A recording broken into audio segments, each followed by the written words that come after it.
I en postapokalyptisk fremtid forsøger en gruppe oprørere at besejre et firma kaldet Wicked, som har eksperimenteret på børn for at finde en kur mod en dødelig virus. Da et tog med videolejs og fanger dukker op på sporet, begynder 2 oprørsspillere at følge det. Jorge og Brenda er på den ene side, mens Thomas og Vince er på den anden. For at aflede skyder Brenda på togchaufførerne, som straks kalder på forstærkning. Så kommer et par vagter ud for at åbne ild, så Jorge må køre, mens han skyder tilbage. Vince kører sin bil tæt nok på bagenden af toget til, at Thomas skal placere en krog og hoppe ombord. Da Vince forsøger at følge ham, eksploderer et dæk, og bilen begynder at miste afstand. Så Vince må hoppe, før krogen også falder af, og bilen styrter nederst. I det øjeblik dukker et Vigo-fly op og åbner ild, så Jorge og Brenda må køre væk for at undgå at blive dræbt. Thomas og Vince begynder at løbe ovenpå toget og ser en masse soldater komme efter dem. Duoen hopper ned, og Vince sætter et sprængstof op, mens Thomas skyder på vagterne. Når dynamitten eksploderer, kaster den soldaterne tilbage og adskiller de sidste par vogne fra resten af toget.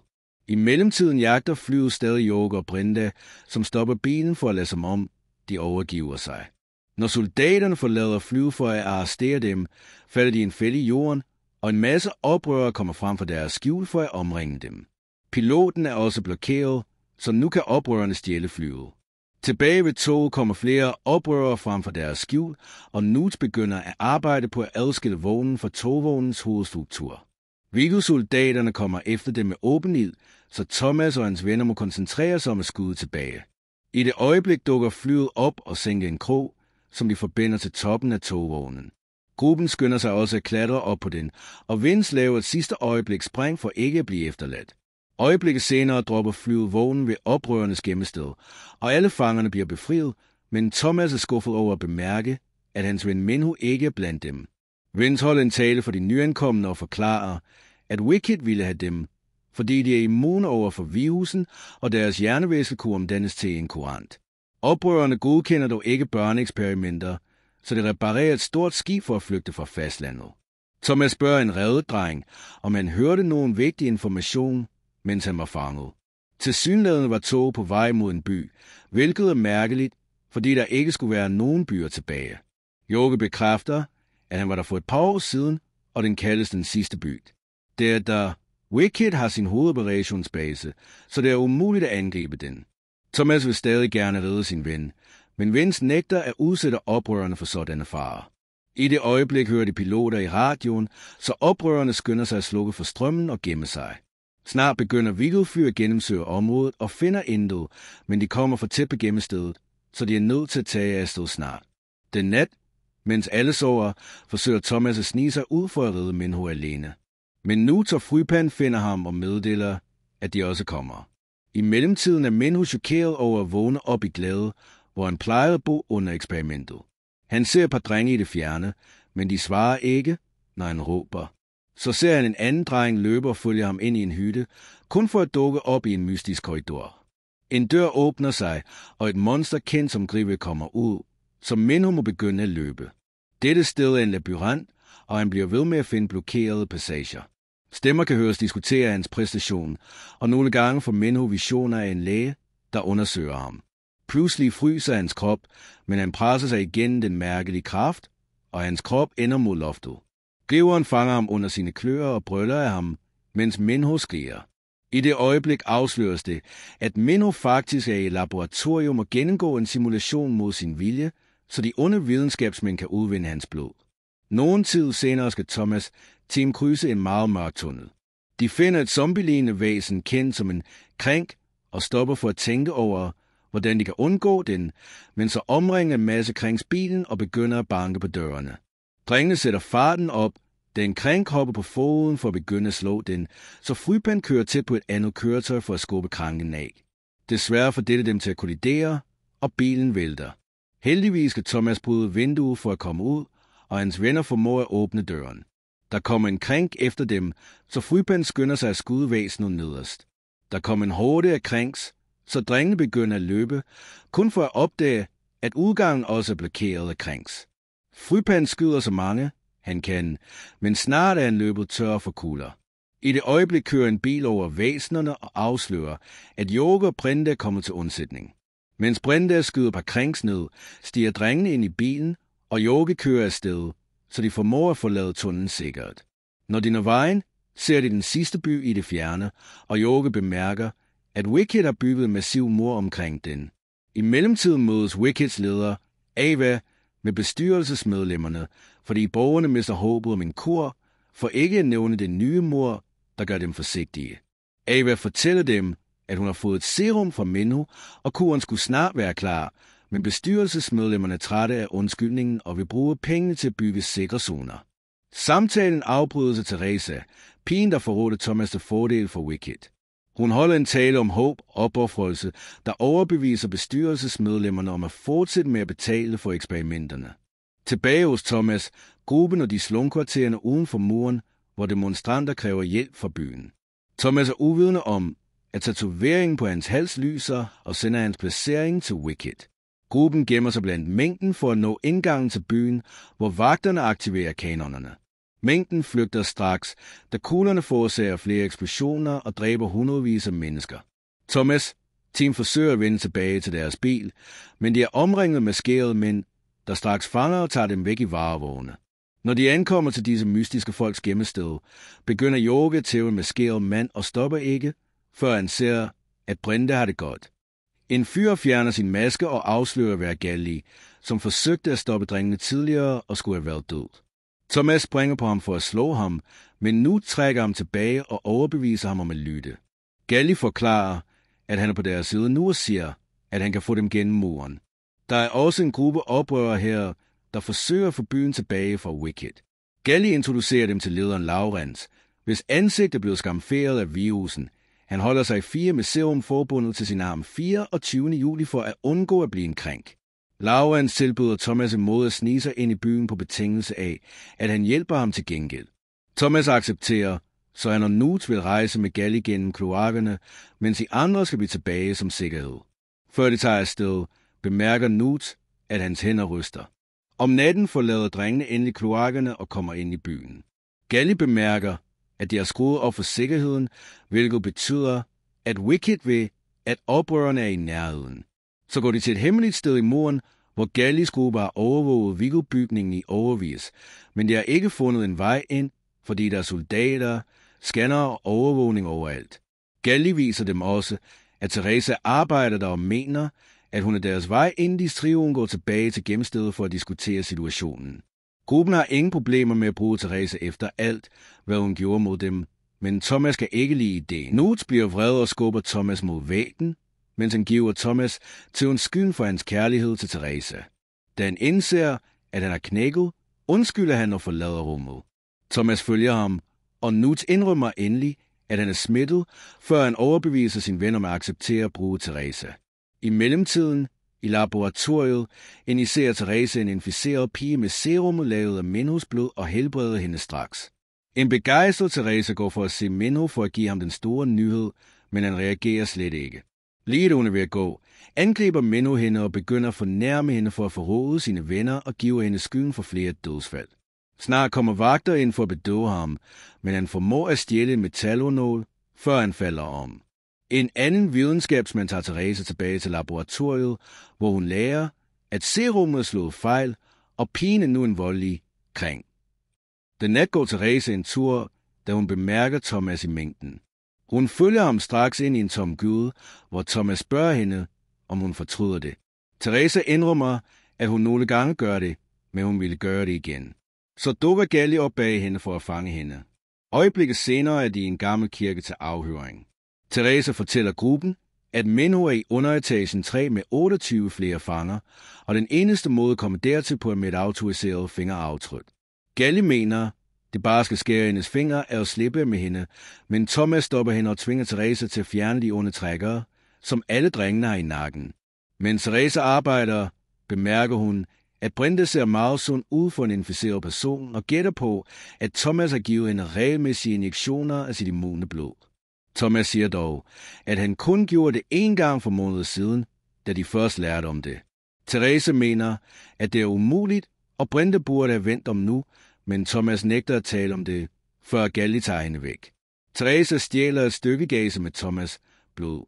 Derefter klæder drengen sig ud som onde soldater, går ind i anlægget med Teresa, hvis tilstedeværelse giver dem mulighed for at undgå mistanke. Når de kommer til trappeopgangen, begynder Galli at installere en jamming-enhed i elboksen. Mens de venter, begynder Newt at hoste, og Teresa indser, at han er smittet. Når enheden er færdig, lykkes det Laurens, men at hacke sig ind i byens sikkerhedssystem. Derefter skynder gruppen sig til underetagen 3, hvor de hurtigt nedlægger alle vagterne i rummet. Nu kan de befri alle fangerne fra deres celler, men Thomas bemærker, at Minho mangler. Teresa tjekker computeren og opdager, at Minho blev taget til laboratoriet på den anden side af bygningen. Han er så svag, at denne høststation kan dræbe ham. Nu tager Thomas tvinge Teresa til at tage dem derhen, mens Galli bliver tilbage for at prøve at bryde døren, der beskytter serummet. Når trioen kommer ind i elevatoren, får de selskab af Avas højre hånd, Jensen. Heldigvis snakker han kun med Teresa og fortæller hende, at Thomas blev set uden for byen. Men efter at trioen har forladt elevatoren, begynder Teresa at skændes med drengene, og Thomas tager sin maske af. Samtidig kommer Jensen efter dem. Snart ankommer flere vagter, og Thomas forsøger at tage Teresa som gidsel, men hun skubber ham og Newt bag en skudsikker dør.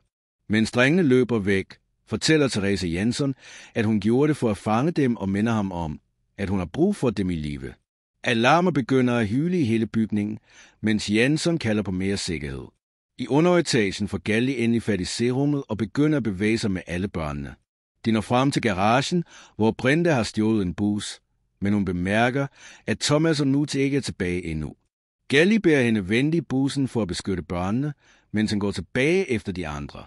Men en masse soldater når snart garagen, og Brenda har intet andet valg end at køre afsted. På de øverste etager støder Thomas og Newt på Ava, men før Thomas skal skyde hende, bliver de fundet af Jensen og hans mænd. Drengene begynder straks at løbe og skyde enhver vagt, der kommer i vejen, mens de leder efter deres ven. I laboratoriet hører Minho råbene og bruger en hårklemme til at stikke en videnskabsmand nederst. Derefter slår han hurtigt en vagt ned og injicerer en anden videnskabsmand med beroligende middel. I korridoren fortsætter Newt og Thomas med at bekæmpe soldaterne, men de er næsten løbet tør for kugler. Newt kaster en granat for at nedlægge den resterende vagt, men en mand mere dukker op for at blokere deres udgang. Pludselig bliver fyren taget af Minho, som kaster ham gennem et vindue med et skrig, før han genforenes med sine venner. Flere soldater kommer, så de 3 drenge begynder at løbe igen. Jensen og hans mænd blokerer en anden korridor, så trioen gemmer sig i et rum med en meget tyk metaldør. Vagterne bringer en sav for at begynde at skære døren, så teenager har intet andet valg end at knuse vinduet og hoppe ned i poolen nedenfor. Springet går godt, og de lander sikkert, men da de kommer ud af poolen, omringer flere soldater dem. Pludselig skyder en af mændene sine holdkammerater, før han tager sin maske og afslører, at det er Galli. På gaden gør Brenda sit bedste for at køre bussen så hurtigt som muligt, mens hun skubber en af de onde biler, der følger hende. Det lykkes hende at få den til at styrte mod et skilt, men der er stadig flere køretøjer efter hende. Til sidst drejer hun rundt om et hjørne og finder hele gaden blokeret af fjenden. Brenda stiger ud af bussen og skyder en fakkel op, som Cæsar Frypan, der har ventet hele tiden inde i en kran. Han slipper en krangro ned midt på gaden, og Brenda forbinder den til bussen, før hun skynder sig tilbage. Derefter bruger Frypan kranen til at løfte bussen, som rammer et par bygninger, før den skubbes over muren. Vægten får buskofangeren til at begynde at knække, så Frypan forlænger kæden for at gøre faldet kortere. Bussen lander på jorden stående op og falder igen på få sekunder, men heldigvis kommer ingen til skade. I mellemtiden bruger Teresa den stjålne gase til at analysere Thomas' blod i laboratoriet og opdager, at hans blod bærer den sande kurant. Det holder ikke kun virusen tilbage, det ødelægger den faktisk. Hun viser dette til Ava og fortæller hende, at de skal finde Thomas. Brenda og Frypan tager alle børnene til gemmestedet, kun for at finde det tomt. Det viser sig, at Laurens er gået ud for at samle alle folkene i slumkvartererne og annoncere, at de tager byen tilbage. Med Laurens får os på en lastbil fyldt med sprængstof og begynder mængden at løbe mod byindgangen. Sikkerhedsteamet forsøger at aktivere tårnene, men oprørernes hacking har deaktiveret alle deres systemer. Vagterne på muren åbner ild manuelt, men det er ikke nok til at stoppe Laurens, som lader sit køretøj kollidere med indgangen. En massiv eksplosion sker, der skaber et enormt hul i muren, som tillader mængden at storme ind i byen. Thomas' team fortsætter med at snige sig rundt, mens de hjælper Newt med at bevæge sig, da en sygdom bliver værre.